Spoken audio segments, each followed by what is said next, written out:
Assalamualaikum warahmatullahi wabarakatuh. Hai semuanya, apa kabar? Semoga kita semua sehat selalu, terjauhkan dari COVID-19 dan semoga kita cepat bertemu di sekolah. Sebelum saya mulai pelajaran hari ini, alangkah baiknya kita berdoa sesuai dengan keyakinan masing-masing. Berdoa dimulai.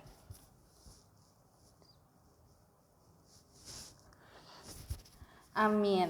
Nah, minggu lalu saya sudah memberikan materi tentang sikap selektif di era globalisasi dan saya harap kalian mengerti akan materi tersebut.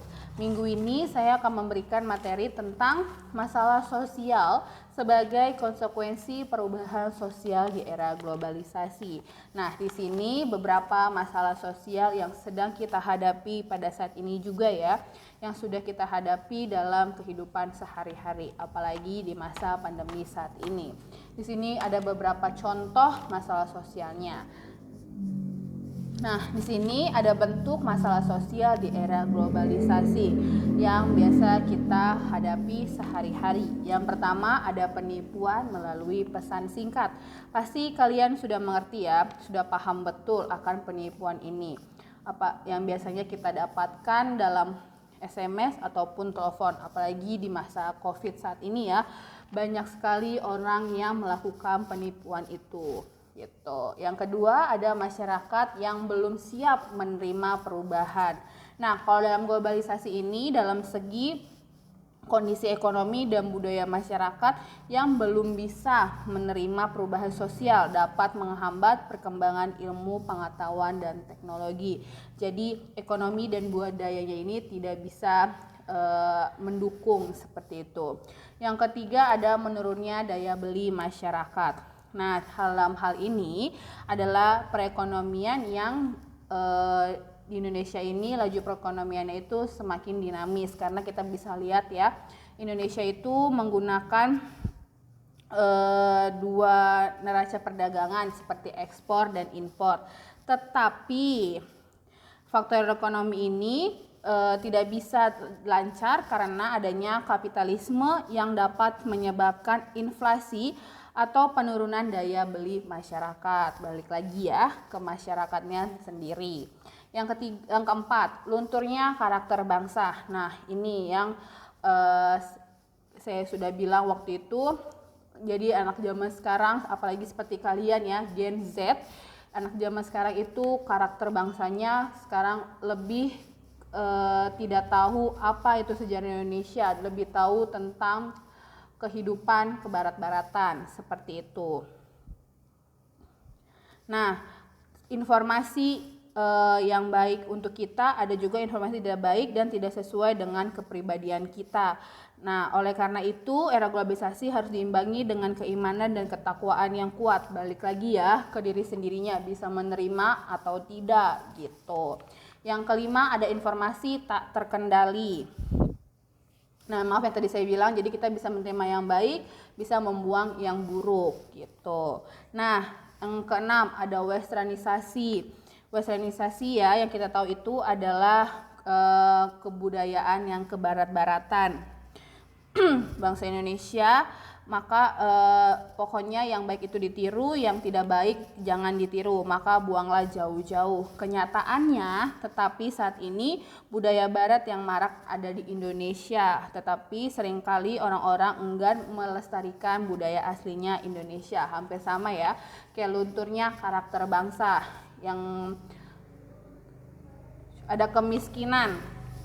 Kemiskinan, saya harap kalian tahu apa itu kemiskinan, apalagi di masa COVID sekarang itu sudah menjadi hal lumrah atau menjamur ya.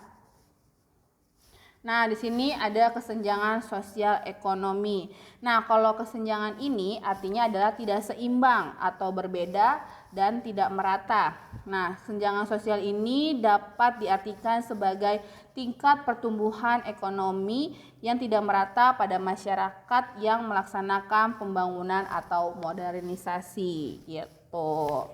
Nah, kita bisa lihat ya ada perbedaan antara sosial ekonominya yang tinggi dan perbedaan sosial ekonominya yang rendah. Nah, selanjutnya ada sikap individualisme. Nah, namanya orang, apalagi di zaman sekarang, merasa kayak paling bisa hidup sendiri. Padahal kaidahnya makhluk sosial itu adalah makhluk yang hidupnya butuh berdampingan, yang membutuhkan orang lain. Jadi tidak semerta-merta orang itu bisa hidup sendiri. Dengan adanya kemajuan teknologi dan ilmu pengetahuan yang menyebabkan semua masyarakat atau manusia ini itu mempunyai sikap individualisme seperti itu. Nah, yang selanjutnya ada kriminalitas. Saya yakin kalian mengerti apa artinya kriminalitas ya.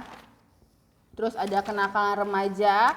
Nah, biasanya kenakalan remaja ini dilakukan umur ya sekitar remaja 17 tahun sampai 20 tahun yang disebabkan oleh adanya kekosongan jiwa karena kurangnya bimbingan dan kasih sayang orang tua secara langsung atau bahkan tidak terpenuhinya sama sekali. Ya, yang kita bisa lihat di kehidupan sehari-hari seperti apa ya dengan adanya kenakalan remaja. Nah, selanjutnya ada pencemaran lingkungan alam. Nah, pencemaran lingkungan alam ini menjadi persoalan yang sangat berat di Indonesia. Bukan hanya di Indonesia, di negara maju pun sama. Ya, yang kita sering lihat pencemaran lingkungan alam. Seperti yang kemarin kita belajar di geografi tentang implementasi pembangunan keberlanjutan yang saya sudah jelaskan di di hutan Kalimantan yang tadinya masih subur bagus, sekarang sudah menjadi kerusakan hutan dan semuanya menjadi hangus, terus hilang semuanya seperti itu. Nah, selanjutnya ada pola hidup konsumtif. Nah, ini nih semuanya, apalagi di zaman sudah modern seperti ini, globalisasi segala macam, terus sekarang kita cuma di rumah aja gitu. Jadi apapun belanja lewat online, contohnya seperti itu. Dan yang terakhir ada penyalahgunaan menguatnya kebebasan pers. Nah, maksudnya adalah fenomena yang tidak bisa dihindari dari proses globalisasi adalah semakin kuatnya kebebasan pers. Kebebasan pers yang merupakan revolusi komunikasi telah memainkan peran signifikan di dalam mengeksploitasi tingkat privasi seseorang yang bisa kita lihat di kehidupan artis ya, biasanya seperti itu contohnya. Jadi sekarang semua semua artis sekarang sudah ada di gosip gitu loh, contohnya kayak kita bisa tahu Lambe Tura seperti itu. Jadi semuanya sekarang apalagi di media sosial semua orang tahu kehidupan kita. Mau itu yang baik, mau itu yang sedih, mau yang bagaimana, semua orang sekarang sudah tahu. Jadi dibuat menjadi gosip seperti itu. Nah, di sini ada beberapa bentuk masalah sosial di era globalisasi, ada banyak dan mungkin ada banyak lagi yang biasa kita rasakan di kehidupan sehari-hari. Saya harap kalian mengerti untuk materi hari ini. Nah, terima kasih. Jangan lupa untuk menonton video pembelajaran di YouTube. Bukan hanya materi ini, tapi materi yang lain juga. Dan tulis nama kalian di kolom komentar. Dan jangan lupa juga untuk mengerjakan tugas di Google Classroom. Yang bagi yang belum mengerjakan tugas di Google Classroom, harap dikerjakan. Dan jangan lupa juga untuk absen di Google Classroom. Apabila ada kendala bisa WA saya, kabari walasnya. Seperti itu. Terima kasih. Apabila saya ada salah-salah kata, mohon dimaafkan. Sampai bertemu di minggu depan. Wassalamualaikum warahmatullahi wabarakatuh.